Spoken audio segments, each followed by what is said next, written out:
दोस्तों नमस्कार, स्वागत करता हूं अपने इस चैनल LPMS क्लासेस में। तो दोस्तों ये हमारा 9वां लेक्चर है।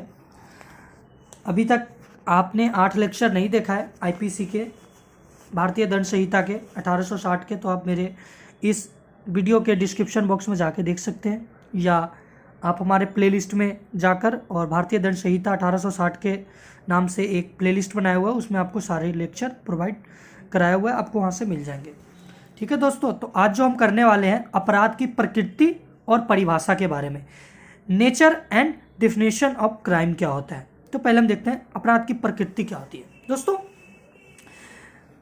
यह सत्य है, क्या है, यह सत्य है कि समाज में अपराध एवं अपराधी दोनों ही घृणा की दृष्टि से देखे जाते हैं। ठीक है दोस्तों, परंतु यह भी सत्य है कि आपराधिक विधि का अध्ययन एवं शोध मानव सभ्यता के आदि से ही विधि शास्त्र की आकर्षण शाखा रहा है।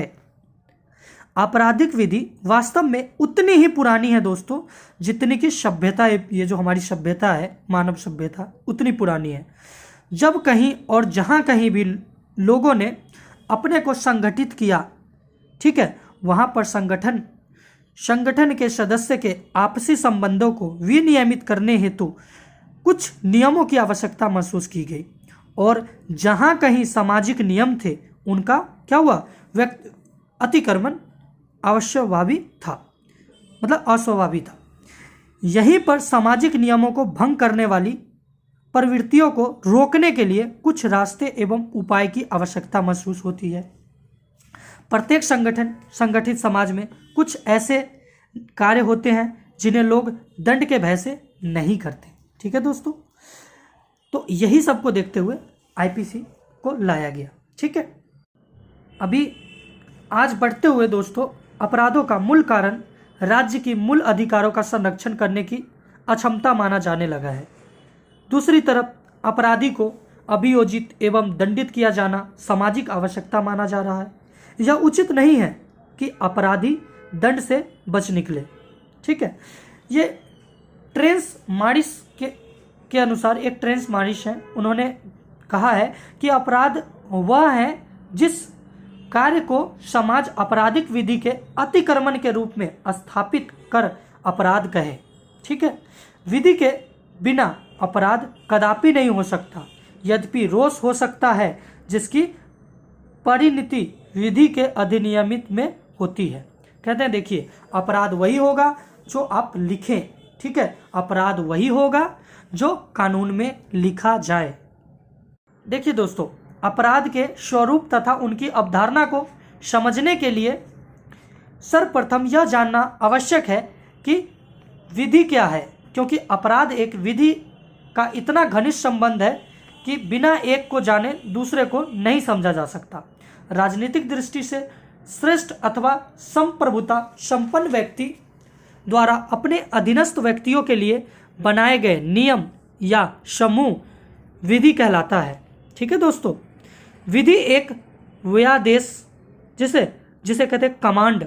विधि क्या है, एक कमांड है जो समाज के सभी सदस्यों द्वारा अनुपालनीय व्यवहार या निर्देशन करता है तथा जो दंड द्वारा समर्थित है।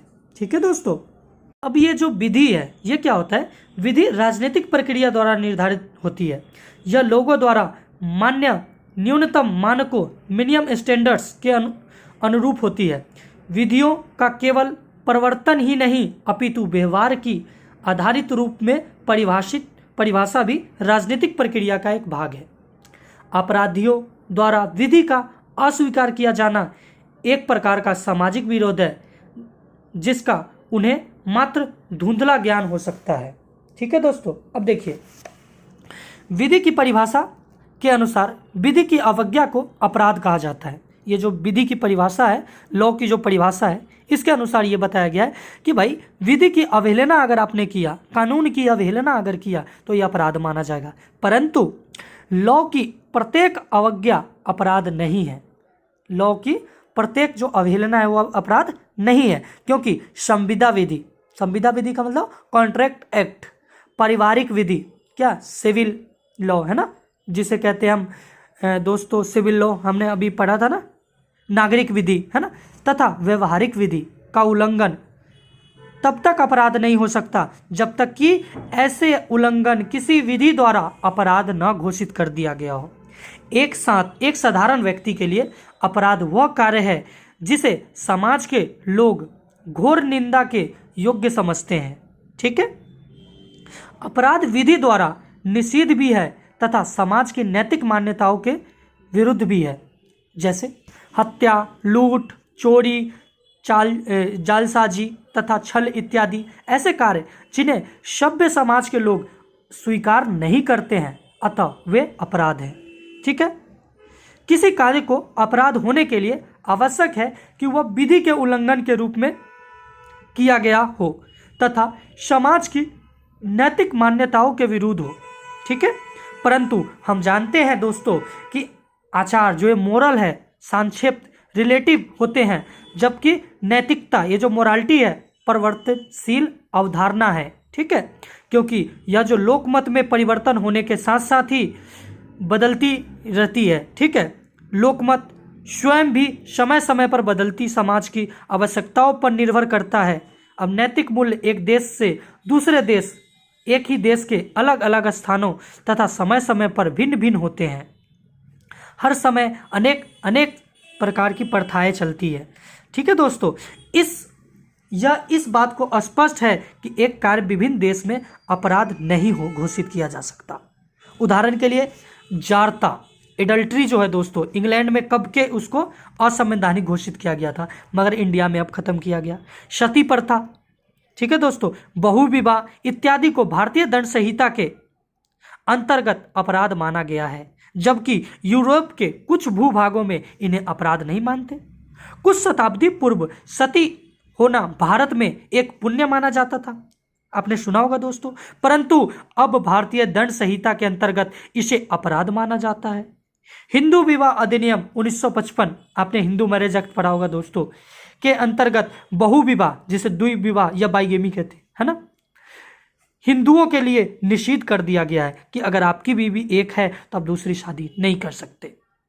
परंतु ईसाइयों तथा मुसलमानों के लिए ऐसा कोई नियम नहीं है।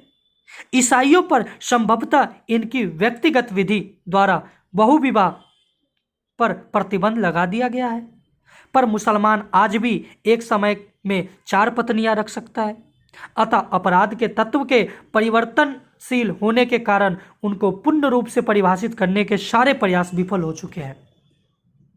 ठीक है दोस्तों, देखिए दोस्तों, लेक्चर बड़ा हो सकता है, मैं एकदम आपको एक चीज आपको स्पष्ट करना चाहता हूँ।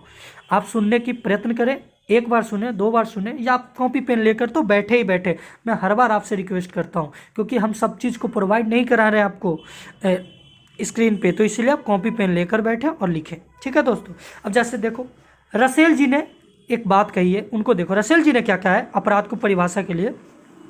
रसेल ने कहा है कि अपराध को परिभाषित करने का कार्य कोई भी लेखक संतोषजनक रूप से अभी तक निष्पादित नहीं कर सकता है।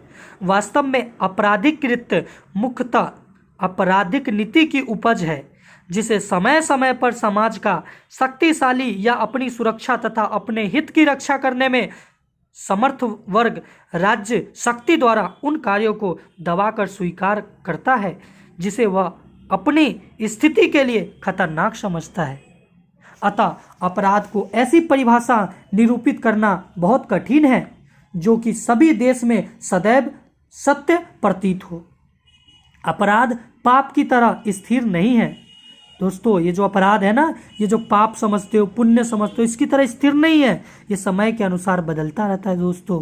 ठीक है, ये स्थिर नहीं है क्योंकि पाप को परिभाषित किया जा सकता है और जिसका अस्तित्व मनुष्य को सोचने तथा कार्य करने की सीमा के परे भी हो सकता है, परंतु अपराध व्यवहार की मुख्य सापेक्ष परिभाषित है जो लगातार परिवर्तन हो रही है। दोस्तों ये आप भी पढ़ते होंगे तो देख रहे हो कि जो अपराध है वो हर रोज एक नए प्रकार के क्राइम आ रहे हैं, देख रहे हैं आप। ठीक है, तो आपने अभी तक ये देखा दोस्तों, आपने ये देखा कि अपराध की प्रकृति क्या है, अपराध के नेचर आपने देखा। ठीक है, अपराध के स्वरूप देखा। ठीक है, अपराध की अवधारणा देखा। अब मैं आपको बताने वाला हूँ अपराध की परिभाषा के बारे में। दोस्तों परिभाषा जो है अपराध की परिभाषा, अब इसे हम देखते हैं। देखिए, अपराध क्या है कि विधि द्वारा दंडनीय कार्य है क्योंकि यह अधिनियम द्वारा निषिद्ध है जो लोकहित के लिए हानिकारक है। ठीक है, यह परिभाषा बहुत ही विस्तृत है, मतलब ये जो परिभाषा मैं अपराध की देने वाला बहुत ही बड़ा है, मगर इससे मैं बहुत ही साधारण वे में मैं आपको समझाने की कोशिश करूंगा। देखिए दोस्तों, ऐसी कोई भी चीज़ जो लोकहित के लिए, अपने समाज के लिए हानिकारक है वो अपराध हो सकता है। क्लियर? आधुनिक जटिल समाज में बहुत सी ऐसी चीज़ें हैं जो लोकहित के लिए हानिकारक कही जा सकती है, जैसे दूषित खाद्य पदार्थ बेचना, ठीक है, बच्चों और औरतों के साथ छेड़खानी करना तथा गुमराह करने वाले विज्ञापन आदि ऐसे उदाहरण हैं जो लोकहित के लिए हानिकारक है। ठीक है दोस्तों, तो इसे हम अपराध कहेंगे, यह अपराध की परिभाषा है। क्लियर? अपराध की परिभाषा में कुछ हमारे जो अपराध के बारे में बताते हैं विद्वान, उनके बारे में हम देखेंगे। पहले हैं बेंथम के अनुसार। देखिए, बेंथम जो है इन्होंने अपराध के परिभाषा में के बारे में क्या कहा, ये देखिए। बेंथम कहते हैं कि अपराध वह है जिन्हें विधानांग ने अच्छे या बुरे कारणों से निषिद्ध कर दिया है या उपयोगिता के नियमों के अनुसार सर्वश्रेष्ठ संभावित विधि के अन्वेषण के लिए प्रश्न सैद्धांतिक स्रोत से संबंधित है। तब ऐसे कार्यों को जो किसी बुराई के कारण अथवा उसे उत्पन्न करने की संभावना के कारण निषिद्ध किए जाने चाहिए, हम उसे अपराध की संज्ञा दे सकते हैं। देखिए, आपके समाज में अनेक प्रकार की गतिविधियां होती हैं। कुछ इनका कहने का मतलब जो है, उस गतिविधियों को दोस्तों जो गलत है, जो समाज अस्वीकार कर रहा है, वो क्या है, वो अपराध की संज्ञा में दे सकते हैं, ये कहते हैं। ठीक है, ब्लैकस्टन जो है, दूसरे हैं कौन, ब्लैकस्टन ने अपनी पुस्तक commentary of the laws of England में कहा है इन्होंने कि अपराध को इस प्रकार से इन्होंने परिभाषित किया है। ये कहते हैं कि देखिए, इस प्रकार ब्लैकस्टन के अनुसार सार्वजनिक विधि के विरोध में किया गया कार्य, ठीक है, अपराध है। सार्वजनिक विधि, ठीक है दोस्तों, जिसे पब्लिक लॉ कहते हैं, है ना, इसके विरोध में जो आपने काम किया वो अपराध है, ये कहते हैं। परंतु प्रश्न उठता है कि सार्वजनिक विधि क्या है? इसके अनेक अर्थ है दोस्तों। ऑस्टिन की परिभाषा के अनुसार सार्वजनिक विधि संवैधानिक विधि के अनुरूप है। ऐसा होने पर अपराध का अर्थ संवैधानिक विधि का उल्लंघन होगा। ठीक है, वैसे ही जैमसन के अनुसार सार्वजनिक विधि संवैधानिक तथा आपराधिक दोनों विधियों में शामिल करता है। तो दोस्तों, हर एक विद्वान का अपना अपना व्यू है। ठीक है, हम हर विद्वान के व्यू को देखेंगे। अन्य लोगों के अनुसार सार्वजनिक विधि का तात्पर्य निश्चयात्मक पॉजिटिव विधि से होता है। निश्चयात्मक विधि राज्य द्वारा बनाई गई विधि को कहते हैं। ये जो अरस्तु हैं, निश्चयात्मक विधि के अतिक्रमण में किया गया कार्य अपराध होगा। ठीक है, परंतु यह सदैव सत्य नहीं है, क्योंकि विधि के अतिक्रमण के रूप में किए गए बहुत से कार्य अपराध नहीं होते। ठीक है दोस्तों, फिर ये वही बात करता है, क्या करता है, स्टीफन के अनुसार। अब स्टीफन क्या कहते हैं, स्टीफन के अनुसार मात्र सार्वजनिक अधिकारों का उल्लंघन अपराध है। ठीक है, ये भी वही कहते हैं। स्टीफन की परिभाषा में त्रुटि है, क्योंकि वह सार्वजनिक कर्तव्यों के अतिक्रमण के रूप में किए गए कार्य को यथासंभव अपराध की परिधि से बाहर रखते हैं। यद्यपि बहुत से ऐसे कार्य हैं जो सार्वजनिक कर्तव्यों के अतिक्रमण के रूप में होते हैं और अपराध माने जाते हैं। उदाहरण के लिए दोस्तों देखें तो घर में सेंध लगाने, है ना, या औजार तथा कूटकरण, सिक्कों का पास में होना, है ना, तब भी विधि का समाज के लिए हानिकारक का उल्लंघन अपराध क्या होता है, नहीं है। जैसे यदि किसी कंपनी का निर्देशक उसका प्रबंध सुचारू रूप से करने में असमर्थ हो जाता है, ठीक है, जो मिल या कंपनी बंद कर दी जाती है, तो कर्मचारी कार्यवाही हो जाते हैं। ठीक है, जो उनको काम से हटा दिया जाता है तथा समाज के लिए आवश्यक सामग्री का उत्पादन बंद हो जाता है। क्या यह कार्य समाज के लिए हानिकारक नहीं है? हानिकारक है दोस्तों, कहते हैं। पर यह निर्देश को किसी अपराध के लिए अभियोजित कर सकते हैं? इस प्रश्न का जवाब संभवतः होगा नहीं होगा। फलतः विधि के उन अतिक्रमणों को जो समाज के लिए हानिकारक है, अपराध मानकर हम उनके असली रूप को नहीं समझ सकते। ठीक है दोस्तों, आपने ये देख लिया। आगे देखते हैं दोस्तों ऑस्टिन महोदय का क्या कहना है। ऑस्टिन के अनुसार कहते हैं व्यवहारिक दोष, जिसे हम कहते हैं सिविल रॉ, सिविल रॉ के प्रकरण में अपराध तब तक हस्तक्षेप नहीं करता है जब तक कि दोष होने के पश्चात कार्रवाई क्षतिग्रस्त पक्षकार या उसके बदले में कार्यरत किसी अन्य व्यक्ति द्वारा प्रारंभ न कर दिया गया हो। ठीक है, यह कहते हैं कि भारतीय दंड संहिता के अंतर्गत बहुत से ऐसे मामले हैं जिनमें अभियोजन तब तक शुरू नहीं किया जा सकता जब तक कि असंतुष्ट पक्ष द्वारा शिकायत न कर दिया जाए। केवल गंभीर प्रकरणों में ही राज्य कार्रवाई आरंभ करने की प्राथमिक ले सकता है। जैसे एग्जाम्पल के द्वारा समझते हैं दोस्तों, धारा 457 जारकर्म एडल्ट्री के मामले में, धारा 498 आपराधिक गुप्त पाल्यान, ठीक है, के मामले में असंतुष्ट पक्ष द्वारा शिकायत आवश्यक है। इन धाराओं के अंतर्गत न्यायालय तब तक कार्रवाई आरंभ नहीं करेगा जब तक कि पति द्वारा शिकायत नहीं किया जाएगा। ठीक है, ये कहते हैं। अब देखिए आगे है केनी महोदय। केनी महोदय क्या कहते हैं? केनी महोदय कहते हैं कि अपराध ऐसे दोष है जिनमें अनुशासित दंडात्मक होती है, पनिशमेंट होती है, जो किसी सामान्य व्यक्ति द्वारा क्षम्य नहीं होते, तथा यदि वह क्षम्य होते हैं तो किसके द्वारा? सम्राट द्वारा। किसके द्वारा दोस्तों? सम्राट द्वारा क्षम्य होते हैं। आगे है पेंटन के अनुसार, पेंटन महोदय कहते हैं कि अपराध के सामान्य लक्षण हैं राज्य द्वारा कार्रवाई को नियंत्रित करना, दंड को क्षमा करना तथा दंड देना। ठीक है दोस्तों, तो आशा करता हूँ कि आपको यह समझ में आया होगा। तो मिलते हैं नेक्स्ट वीडियो में, तब तक के लिए आप अपना ख्याल रखिए। जय हिंद।